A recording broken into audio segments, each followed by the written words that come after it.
I want you to picture something. A year and a half after I moved to the Philippines by myself at 68, after the folder full of nursing home brochures, after the storm, after my children finally understood why I'd left, I did something that surprised even me. I packed one suitcase, said goodbye to Nena on her porch, and got on a small plane heading north, away from the quiet little city that had become my home, toward Manila, a city of over 12 million people. And I did it entirely alone, at 70 years old, for reasons I wasn't even sure I could explain out loud yet. My name is Diane Porter. If you watched my last video, you already know some of my story. You know I lost my husband Walter after 44 years of marriage. You know my children, Rachel and Kevin, once sat me down at my own kitchen table with a binder full of assisted living brochures. And you know I sold the house on Linden Avenue instead and moved to a small university town called Dumaguete, where I built a life I hadn't known I was still capable of building. Nena, Louisa and the English program, Angeline's Bakery, the Boulevard at sunset. This story is what happened after that story ended, because life, it turns out, doesn't stop handing you new chapters just because you've already survived one big one. It started with something small, the way these things usually do. My granddaughter, Rachel's youngest, was turning 8, and Rachel mentioned on a phone call that the family was thinking about finally making the trip out to see me properly, all of them together, not just Rachel or Kevin alone the way they'd each come before. The problem was the logistics. Flying into the small regional airport near Dumaguete meant 2 connections after the long haul from the States, and with 3 kids under 10, that was going to be brutal. What if we met you somewhere easier, Rachel said, somewhere with a direct flight? And the answer, obviously, was Manila. I hung up the phone that evening and sat on my little balcony for a long time, listening to the same street sounds I'd grown to love. The tricycles, someone's radio, the kids playing 2 houses down. And a thought occurred to me that I hadn't expected. In 18 months, I had built an entire life inside one small, familiar radius. My apartment, the market, the church basement, Nena's porch. I knew every crack in the sidewalk between my building and the boulevard. And some part of me, the part that used to run a whole library and organize a whole household and manage a whole life, started to wonder whether I had simply traded one kind of smallness for another, a smaller world, just a warmer one. I mentioned this to Nena the next morning over coffee, and she did what Nena always does, which is tell me the truth without dressing it up. You built a life here because you needed roots after losing him, she said. But roots don't mean you can't also have wings, Diane. She'd apparently been saving that line for a while because she looked entirely too pleased with herself after she said it. So I started looking into it seriously, not moving away from Dumaguete, not permanently, nothing that dramatic. But the idea took hold of me anyway, the same way the original idea of moving to the Philippines had taken hold a year and a half earlier. What if I spent a few months in Manila, long enough to actually live there, not just pass through on my way somewhere else, long enough to be there properly when my whole family finally came to visit together, long enough to see, at 70, whether the version of myself who'd once run a school library in a small Ohio town still had it in her to handle a city of that size. I found a small furnished apartment through a rental site in a district called Makati, which I was told was one of the more walkable, orderly parts of the city, full of office towers and expensive condominiums, but also, if you knew where to look, quieter residential pockets tucked in behind the traffic. I signed a 3-month lease. I told myself I could always go back to Dumaguete early if it didn't suit me. I did not, at the time, tell Rachel or Kevin any of this. I'd learned my lesson the first time around about announcing a plan before I was sure of it myself. Leaving Dumaguete was harder than I expected, which surprised me because I kept telling myself it was only temporary. Nena walked me to the tricycle stand the morning I left, and neither of us said very much. Angeline had pressed a small paper bag of pan de sal into my hands the day before. For the trip, she said, even though it was only a 90-minute flight. Louisa, who is 14 now and taller than me, hugged me at the church basement on my last Saturday there and made me promise, very seriously, to video call in for at least one Saturday session a month so she could update me on her scholarship applications. I promised. I meant it. The flight into Manila was short, barely long enough to finish a cup of airplane coffee, but stepping out of the airport felt like stepping into an entirely different country. Dumaguete's airport is small enough that you can practically see your luggage being unloaded from the plane through the window. Manila's airport is a churning river of people, announcements in 3 languages, the specific controlled chaos of a place built to move enormous numbers of human beings through it every single hour. The traffic on the ride into Makati was its own kind of education. In Dumaguete, if a ride takes more than 15 minutes, something has gone wrong. Here, my driver, a soft-spoken man named Ariel, apologized twice for a stretch of road that took nearly 40 minutes to cover what looked on the map like a few kilometers. Motorbikes threaded between cars with almost no space to spare. A jeepney in front of us stopped without warning to let off 2 passengers, and nobody behind it seemed remotely bothered. I sat in the back seat, gripping my purse the way I imagined my own mother once gripped hers on a roller coaster. And I remember thinking quite clearly, "What on earth have you done, Diane?" My apartment, when I finally got there, was small but comfortable, on the 9th floor of a building, with a security guard at the entrance who checked my name against a list before letting the car through the gate. The unit had a narrow balcony that looked out not over a beach or a boulevard, but over a dense grid of rooftops and glowing office towers, and somewhere beyond that, according to the listing, a partial view of Manila Bay if you leaned out and looked hard enough to the left. I leaned out and looked. I could just make out a sliver of water, orange with the last of the sunset, wedged between 2 high-rises. That first night, I ordered food delivered through an app the rental agent had helped me install, because I hadn't the faintest idea yet where anything was on foot.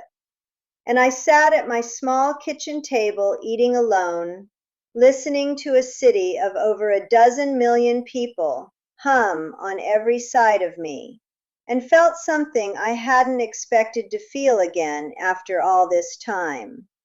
Not loneliness exactly, something closer to the disorientation of being brand new somewhere. The exact feeling I'd had that very first night in Dumaguete, except I was 70 now instead of 68, and I told myself that should count for something, even if I couldn't say what. The first 2 weeks in Makati were, if I'm honest, humbling. In Dumaguete, I'd built up 18 months of small, hard-won competencies. I knew which tricycle drivers to trust. I knew the market stalls. I could get through a basic transaction in Cebuano well enough to make the vendors laugh rather than wince. None of that transferred here. The city speaks mostly Tagalog and English, an entirely different local language than the one I'd slowly picked up, and I found myself back at square one, fumbling through simple exchanges, apologizing to cashiers, getting turned around inside shopping malls so large they had their own internal shuttle trains. I want to be honest about a particular morning, because I think it's the moment that actually mattered most in this whole story, more than any of the touristy landmarks I eventually saw. About 10 days in, I decided to walk to a grocery store I'd found on a map, maybe 15 minutes from my building. I got turned around almost immediately. The street grid in that part of the city doesn't forgive confidence the way Dumaguete's few main roads do. And within 20 minutes, I was standing on a corner with no idea which direction my apartment was in, sweating through my blouse, feeling, for the first time since Walter died, genuinely and completely foolish. I stood there long enough that a security guard posted outside a nearby building noticed me looking at my phone with obvious distress, and he walked over, unprompted, and asked if I needed help. His name, I'd learn later, was Bayani. He didn't just point me in a direction. He walked with me for nearly 10 minutes, out of his way, past his own post, chatting easily about nothing in particular, until we reached a landmark I recognized, a coffee shop near my building I'd passed on the ride in from the airport. Before he turned back, he said, "Ma'am, next time you go far, maybe take a picture of a landmark near your building first. Manila is not like other places. Very easy to get lost." He said it kindly, not condescendingly, the way you'd tell a friend something useful, rather than the way you'd correct a confused old woman. I thanked him more than the moment probably called for, and I walked the rest of the way home thinking about how strange it was to feel, at 70, exactly as lost and exactly as rescued as I had at 68, in a completely different city, by a completely different stranger, and how much that told me about what this whole adventure actually was. Not a single arrival at a single fixed destination, just this, over and over, getting lost, being found, starting again. I called Nena that night, mostly to hear a familiar voice, and told her the whole story. The wrong turns, Bayani, the sweat-through blouse. She laughed so hard I could hear Faye's radio in the background of wherever she was sitting. "You are becoming an expert at being lost, Diane," she said. "Maybe that is your actual talent." I told her I'd put that on my resume if I ever needed one again. Over the following weeks, the city started, slowly, to make a kind of sense. I found a smaller grocery store 2 blocks closer than the one I'd gotten lost trying to reach, run by a Chinese-Filipino family who greeted me by name after my 3rd visit. I found a coffee shop nearer my building called Curator, tucked into the ground floor of an office tower, where the barista, a young woman named Divine, remembered within a week that I liked my coffee black, with a single packet of the local brown sugar stirred in, and would have it started before I'd even finished crossing the shop floor toward the counter. I also had to relearn in those first weeks how to feed myself somewhere new, which sounds like a small thing until you're actually doing it. In Dumaguete, I'd built up a whole map of trusted stalls and carinderias over 18 months, and I could walk to the market blind, more or less, and come home with everything I needed. Here, that map didn't exist yet, and I found myself more than once standing in the aisle of an unfamiliar grocery store holding 2 brands of soy sauce, entirely unable to tell which one Nena would have steered me toward without a second thought. I eventually settled into a small routine of my own, a Saturday visit to a wet market 2 jeepney stops from my building, where an older vendor named Manang Rosa took a shine to me after I asked, honestly, for her help picking out fish for the first time, and began setting aside the freshest catch for me the way Angeline once set aside pan de sal back home. It wasn't Dumaguete, but it was slowly becoming something of its own. I discovered, almost by accident, a small park a short walk from my apartment called Ayala Triangle Gardens, an unlikely square of green tucked between towers of glass and steel, with a walking path that filled every morning with joggers and elderly couples and yoga groups doing slow stretches under the trees before the heat of the day set in. I started walking there most mornings around 6:30, the same time I used to sit on my balcony with coffee in Dumaguete, and I noticed within the first week a small cluster of women roughly my age who met at the same bench every single morning. It took me nearly 2 weeks of nodding politely at that same group before one of them, a sharp, funny woman named Corazon, finally waved me over outright. "You walk here every morning and you never sit with us," she said, not unkindly, more like she was correcting an oversight. "Come, sit. We don't bite, unless you deserve it."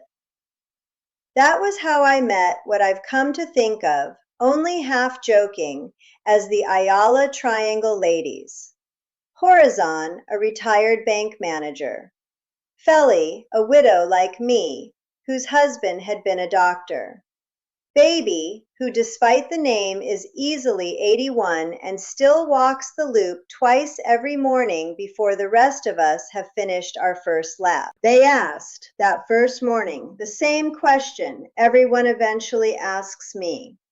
What is an American woman my age doing walking alone in Manila?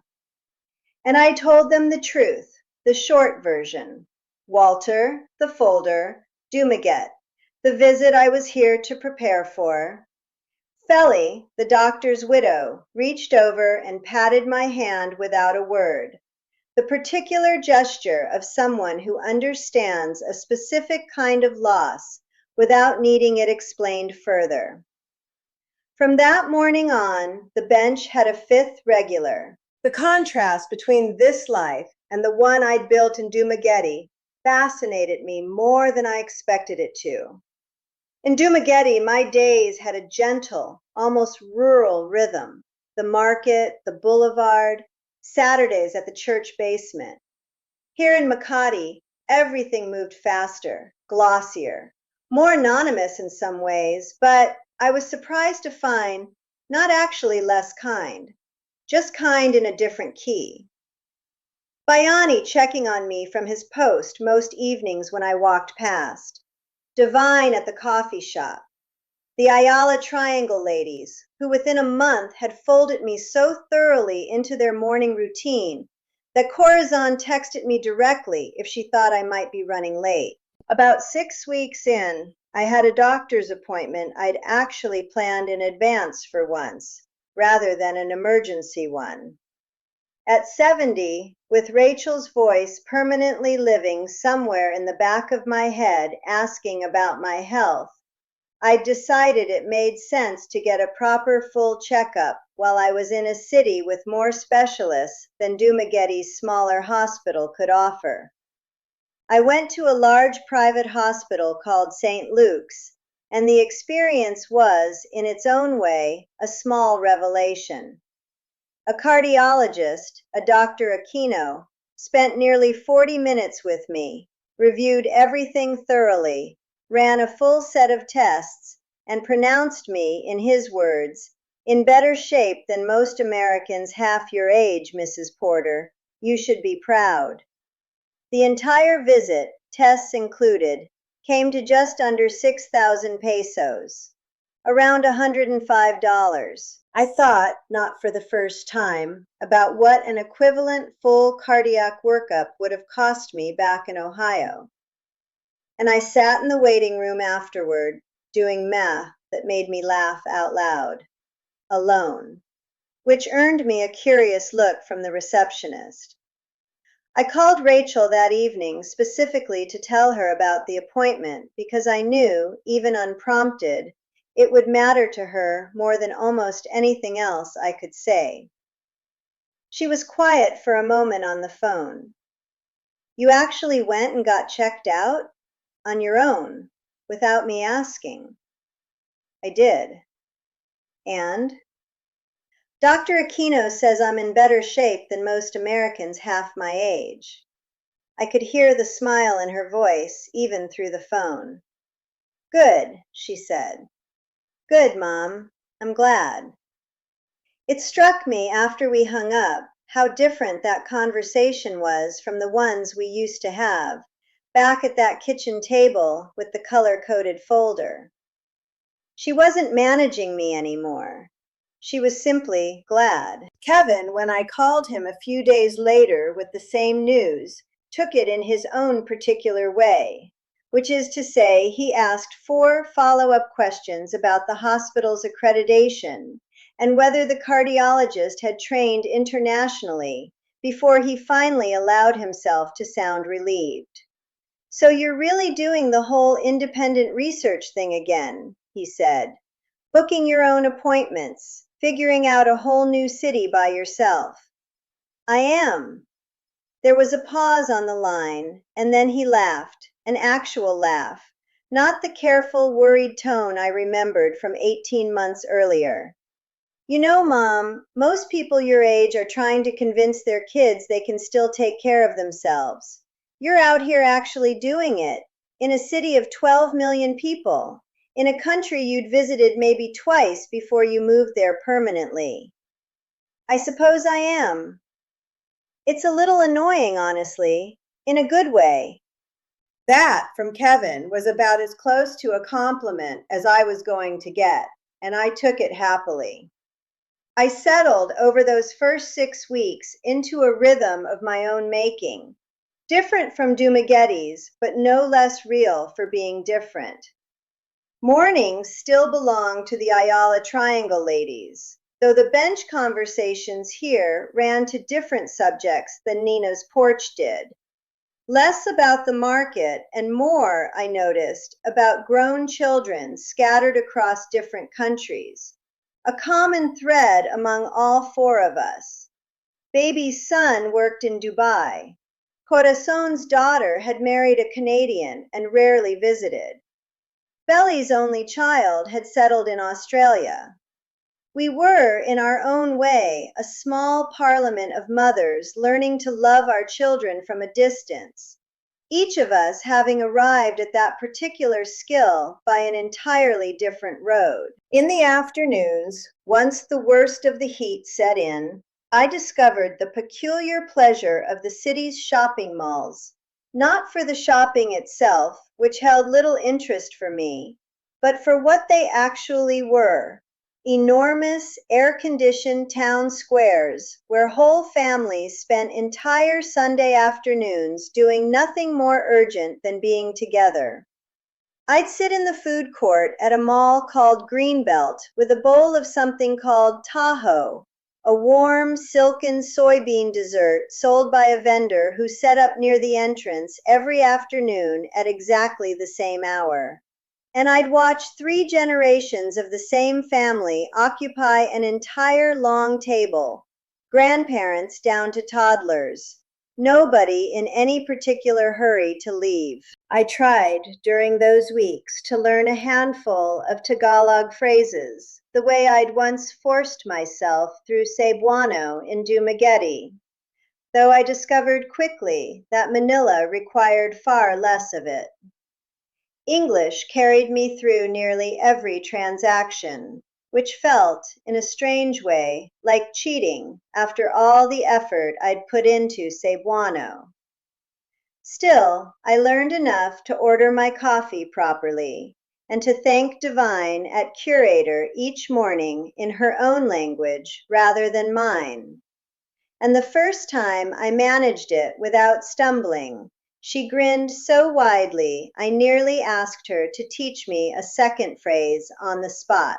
Not every week was smooth. About 5 weeks in, I had my first real bout of homesickness, not for Ohio, which surprised me, but for Dumaguete itself, for Nena's porch and the particular quality of quiet you get in a small town after dark. I remember one evening standing on my narrow balcony, listening to the endless traffic below, the honking, the construction 2 buildings over that seemed to run at all hours, and feeling an ache for the boulevard at sunset so sharp it nearly brought me to tears. I called Nena that night, simply to hear her voice, and she let me talk for 20 minutes about nothing in particular, before she said, gently, "You are allowed to miss 2 places at the same time, Diane. That is not the same as regretting either one." I've thought about that sentence more times than I can count since. Manila taught me something else, too. Something I hadn't expected to learn twice in one lifetime, in 2 different cities, on 2 different sides of loneliness. About 2 months in, my building had a small fire scare. Nothing serious in the end, an electrical fault in a unit 4 floors below mine that set off every alarm in the building at 11 at night and sent all of us down 9 flights of stairs in whatever we'd been wearing when it went off.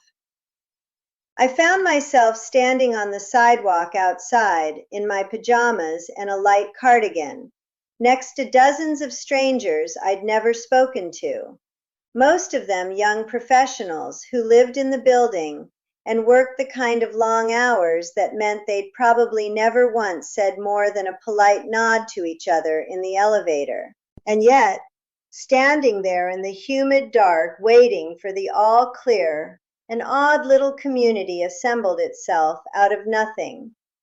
A young man near me, maybe 30, noticed I didn't have my phone or shoes and offered me his own slides without a second thought. A woman a few feet away, still in her work clothes, struck up a conversation with an elderly man I recognized vaguely from the elevator, and within 10 minutes half the crowd was chatting easily, the fire alarm forgotten, the way you do when circumstance throws strangers together, and it turns out, again and again in this country, that strangers here don't stay strangers for very long. It wasn't the same as Nena's porch, or the crowd on the covered walkway during the typhoon back in Dumaguete, but it rhymed with it. The particulars were different. The instinct underneath them wasn't. It took almost an hour before the fire department cleared the building and let us back inside, and by then a small, loose community had formed on that sidewalk, out of nothing more than shared inconvenience. The young man who'd lent me his slides turned out to be named Miggy, and software engineer who worked, by his own admission, absurd hours and had never once spoken to any of his neighbors before that night. "I've lived here 2 years," he told me, a little sheepishly, as we finally rode the elevator back up together. "I don't think I've said more than good morning to anyone in this building until tonight." I told him that seemed like a shame, and he laughed and said, "Yeah, maybe I needed a fire alarm to fix that." A few days later, I ran into him in the lobby, and he actually stopped to chat, and it occurred to me that whatever had happened on that sidewalk had changed something small but real in how at least one other person in that building moved through it. There was also, I should admit honestly, a less charming side to city life that I hadn't fully braced for. About 2 months in, I spent the better part of a frustrating morning at an immigration office, trying to sort out an extension on my tourist visa, since my original plan of a short stay had, by then, clearly turned into something longer. The office was crowded, the air conditioning barely functioning, and the process involved considerably more paperwork and considerably more waiting than anything I'd dealt with in Dumaguete's smaller, quieter satellite office. I stood in 4 different lines over 3 hours, was sent back twice for a form I'd filled out incorrectly, and left, finally, with the extension in hand, but also with a newfound appreciation for how much simpler my life in Dumaguete had actually been, in ways I hadn't fully noticed until I lost them. Nena, when I complained to her about it that evening, was entirely unsympathetic. "Welcome to the big city, Diane," she said. "Everything is bigger here, including the paperwork." I kept my promise to Louisa about the video calls, though it turned out to be harder logistically than I'd expected, given the time difference between Manila and Dumaguete was of course nothing at all. But the church basement's ancient Wi-Fi connection was another matter entirely. The first attempt, about 3 weeks in, dropped 4 times before we gave up and simply texted instead. But by my second month, Nena had apparently taken it upon herself to walk over to the church an hour before the Saturday session, specifically to test the connection, and the calls after that went considerably more smoothly. Louisa, during one of those calls, told me she'd been accepted into a summer program at a university in Cebu that would let her shadow actual teachers in a real classroom, something she'd been hoping for since long before I'd left. She held her phone so close to her face in her excitement that for a moment all I could see was one enormous grinning eye.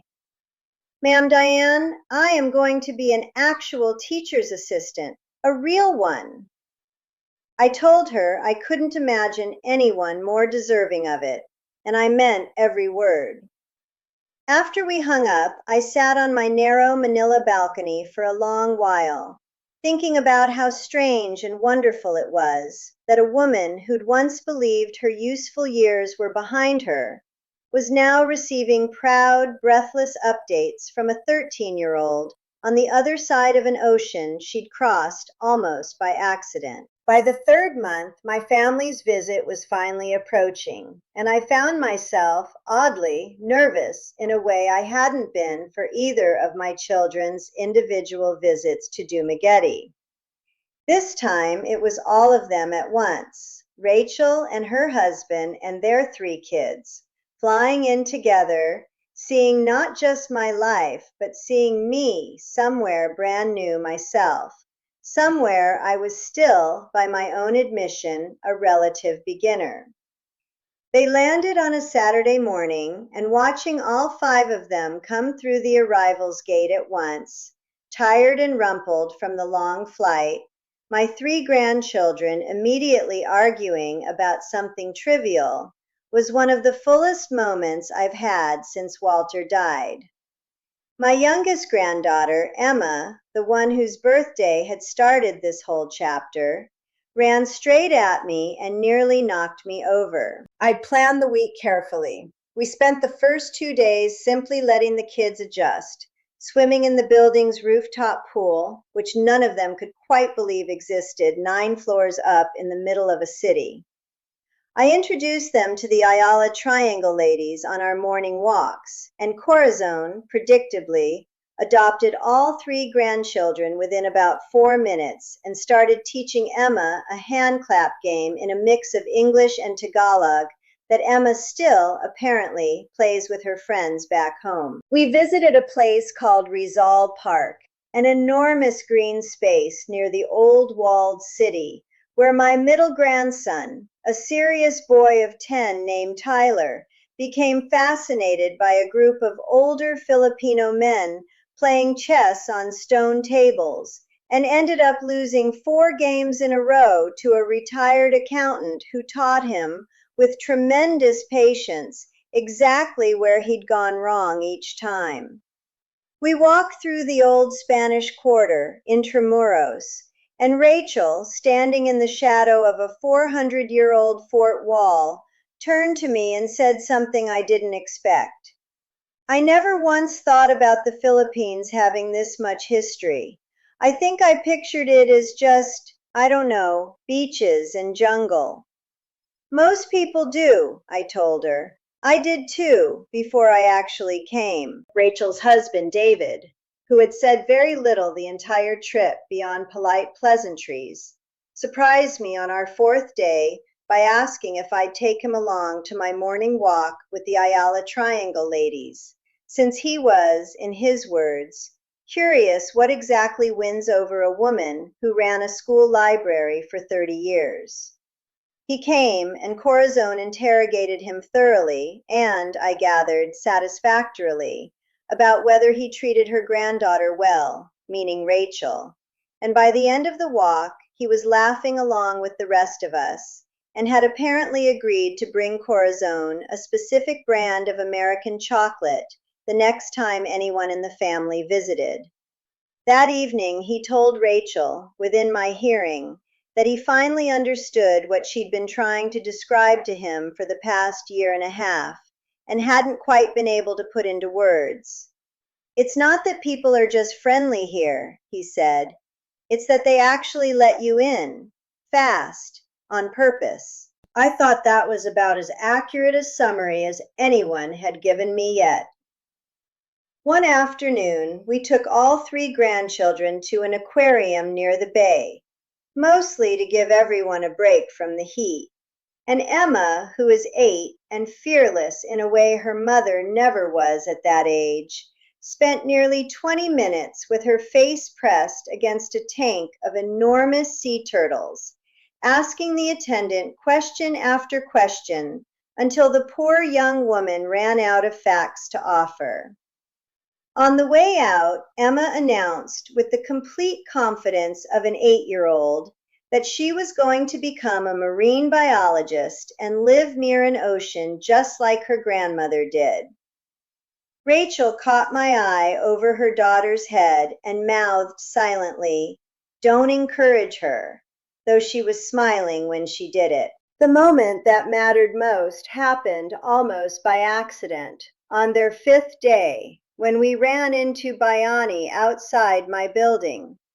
He greeted me the way he always does, warmly, by name, and asked if this was the famous family I'd mentioned to him more than once.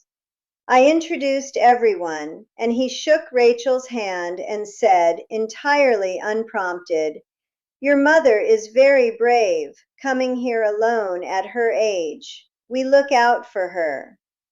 Rachel went quiet for a moment after he walked off, and later that evening, sitting on my narrow balcony with its sliver of bay view, she said, "He wasn't just being polite, was he? People actually do look out for you here." "They do, Rachel. Everywhere I've been in this country, somehow they do." Before they left, Rachel asked me something I hadn't expected. Whether I planned to stay in Manila permanently now, instead of going back to Dumaguete. I told her the truth, which was that I didn't fully know yet, and that I'd started to realize maybe I didn't need to choose only one place to belong to. Dumaguete had given me roots, the kind you grow slowly, the kind that come from small daily rituals and the same faces every week. Manila had given me something else, proof at 70, after everything, that I could still be the newcomer in an unfamiliar place and survive it, even thrive in it, without the safety net of 18 months of built-up familiarity. "So what happens now?" Rachel asked the night before they flew home, the 2 of us alone on the balcony while the kids slept off the day's exhaustion inside. "I think," I said, "I go back to Dumaguete for now, back to Nena, and the Saturday program and Louisa's scholarship applications. But I don't think this is the last time I come up here either. Rachel was quiet for a moment. Then she said, "You know, a year and a half ago, I thought I was going to spend the rest of my life worrying about you. And now, I think I mostly just admire you." I didn't have a clever answer for that. I just reached over and held her hand for a while, the two of us looking out at a sliver of Manila Bay going gold in the last of the evening light. I flew back to Dumaguete 2 weeks after they left, back to the small apartment in Piapi, back to Nena knocking on my door most mornings around 7:30. Back to a ceiling fan in a church basement that still hasn't caught up with the room. Louisa met me at the airport, of all people, having talked Fee's nephew into driving her out there. And she hugged me so hard I nearly lost my balance, then immediately launched into a full update on 2 separate scholarship applications before we'd even reached the car. I think about Manila often now, the Ayala Triangle ladies, Bayani, Divine, remembering my coffee order within a week of my first visit, Dr. Aquino telling me I was in better shape than most Americans half my age. I think about standing on that street corner 10 days into my time there, sweating and lost and 70 years old, and being walked home by a stranger who didn't think twice about it. And I think about how 18 months earlier, in that same lost, disoriented state, I had sat in my kitchen in Ohio and asked myself what I actually wanted my life to look like if nobody needed anything from me. The answer, it turns out, was never one single place. It was the willingness to keep being new somewhere, over and over, even at 70, even after already proving to myself once that I could do it.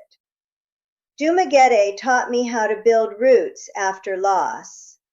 Manila taught me that having roots doesn't mean you're finished growing.